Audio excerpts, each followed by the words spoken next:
Қайырлы таң. Бүгін жағы көпшіліктің сұраулары бойынша кішкене жас балаларына капельник керек, соны неге соқпайсыз, постоянно үлкендер үшін для взрослых капельник соғасын дегенге кішкентай капельник істедім.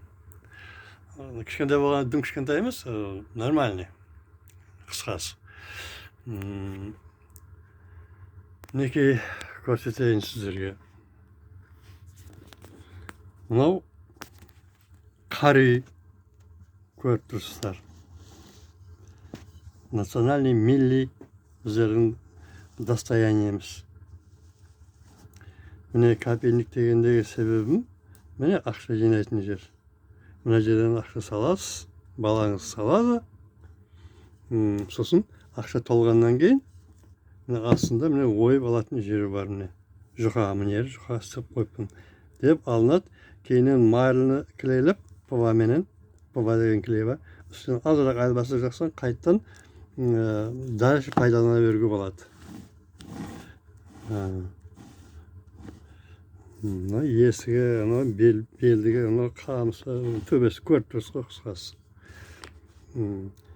Қосымша қасында ат бар мінекей.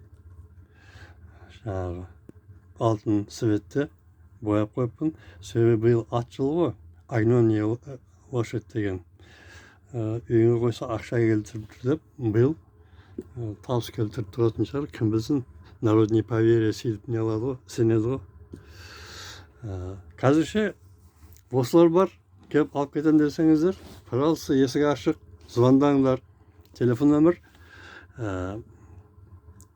91 383 01 91 деген.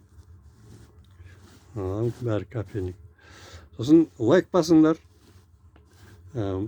подписка қылыңдар, пожалуйста, сіздердің ілтимас. Үлкенде бар, егер керек болса, звондасаңыздар.